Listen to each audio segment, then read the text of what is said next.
Hello and welcome to Blockchain Gaming World Daily with me, John Jordan. So the news we're looking at today is from Aavegotchi, which is a project I've been looking forward to for a while, which is basically a kind of Tamagotchi style game on the blockchain involving the Aave DeFi protocol. All a little bit complicated, but basically you take these A tokens, which are tokens created through the Aave DeFi system, and they are what we call interest bearing. So you would take some ETH, you would wrap it up in Aave, and you would get out what they called Aave ETH tokens, A ETH tokens, and those tokens would generate interest because they are locked within the Aave kind of saving system, and people are borrowing the ETH that you've locked in there, and you're getting a return on that. So it's pretty interesting. It's a kind of a way of you create these NFTs, these Aavegotchis. There's a whole bunch of randomness and the usual kind of stuff we expect with NFTs, but at the heart of them there is this ability for them to passively generate money. So the value of them goes up over time, no matter what's going on with the game, because just as Aave tokens, they're going up in value. So that's pretty cool. There's loads of other stuff going on. But what do we see? They were going to go live on the 4th of January. And obviously they're not going live on the 4th of January because gas fees. So games have had a problem with gas fees on Ethereum since May 2020, when gas fees started to get expensive. So gas fee is just the cost of doing anything on the Ethereum blockchain, measured in a weird unit called Gwei, which is one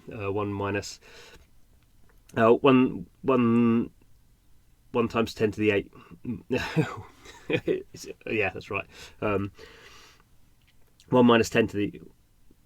times 10 to the minus 8. Sorry, get there in the end. So it's a very small amount of ETH, but obviously the price of ETH has gone up a lot, and also as the Ethereum blockchain becomes as more transactions are going through the Ethereum blockchain, people are starting to pay more money to get their transaction through, which means that if you want to get your transaction through, you also have to pay more Gwei. So the price of Gwei has gone up in terms of the price of ETH in dollars has gone up, but also the amount of Gwei you have to spend to get your transaction through has also gone up, and it's now, and it's certainly over 100. I've seen it up to 400, and that makes it expensive to do anything, moving tokens around, certainly doing swaps, doing anything in DeFi, because it's not just the gas fees is also depends on how much computational complexity you need in terms of what you're doing. So particularly for Aavegotchi, where you're doing some quite complicated things with tokens, gas fees are very important.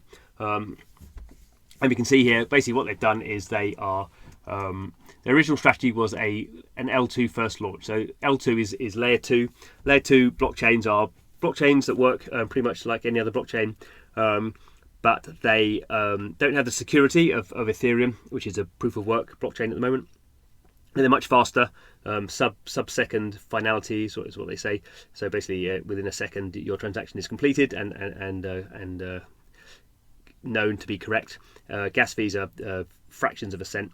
But it doesn't have the security, so that's kind of the issue, that you would run things on a layer 2, but you would have the security of the Ethereum blockchain for holding the NFTs and certainly selling the NFTs and that sort of stuff. Kind of hopefully best of both worlds.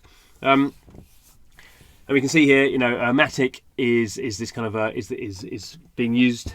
And certainly for the last 6 months, it seems to be the L2 solution that games are going for. So 0x Universe are using it.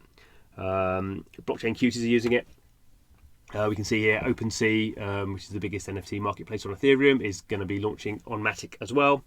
And now Aavegotchi is going to be doing that. So the one thing that strikes me is, did they not realise the gas fees were not going to get any cheaper?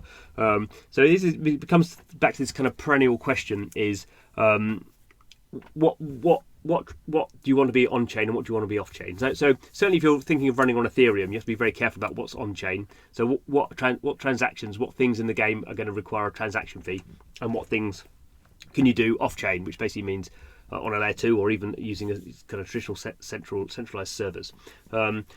And even if you're running everything on a very fast blockchain, there may be still reasons why you don't want to run everything on chain for design reasons.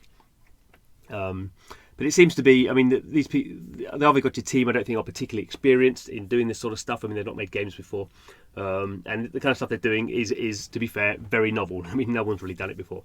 And the problem with using a layer 2 solution is we lose what we call composability, which is basically if you're running something on the Ethereum blockchain, then everything that's also running on the Ethereum blockchain can potentially work with what you're doing. As soon as you take something off the Ethereum blockchain and run it on Matic, you're composable with everything on Matic, but the stuff you probably really want to work with is on Ethereum. And certainly, Aave as a DeFi protocol is not on Matic. So immediately it's not a massive deal, but it is friction. And if anyone has played around with bridging between Ethereum and Matic, it is not a particularly simple thing to do. It's not super complex either, but it is just another frictional point. So while I think I can kind of see why people are moving to Matic, solves one set of problems and creates another set of problems. So it will be interesting to see how that plays out. And I do think there is a wider view on for 2021 how people are going to deploy. So if you even with Matic, if you want to deploy on Matic, then people have to create Matic wallets. So you can create a Matic wallet using MetaMask, but it doesn't come natively. You have to go and actually create a new wallet. And you have to type in some things, which obviously some people will do, some people won't do. With other blockchains, things like Flow from Dapper Labs, really fast blockchain, seems to be working well, but totally different wallet system, doesn't interact with any of the stuff that's running on Ethereum at the moment. So you're kind of sitting in your own kind of bubble and hoping to build value from that. They're doing quite well with that, it seems, on their NBA game or NBA collectible. But every new blockchain, so Solana or Cardano or Polkadot or whatever else, these will all require people to create new wallets and move stuff around, and that just creates more friction. So I think this is going to be one of the big trends of 2021 actually, accessibility versus composability. It was a trend already in 2020, but now particularly with crypto prices hitting new heights, a lot more interest in what's going on in this sector, which probably means accessibility gets a bit more important than composability, I guess, in the long run. But we will see how these things pan out. Anyway, thanks for watching the video. This is Blockchain Gaming World, taking the pulse of the blockchain gaming space on a daily basis. So if you like that stuff, please do subscribe to the channel. But thanks for watching, and see you again soon.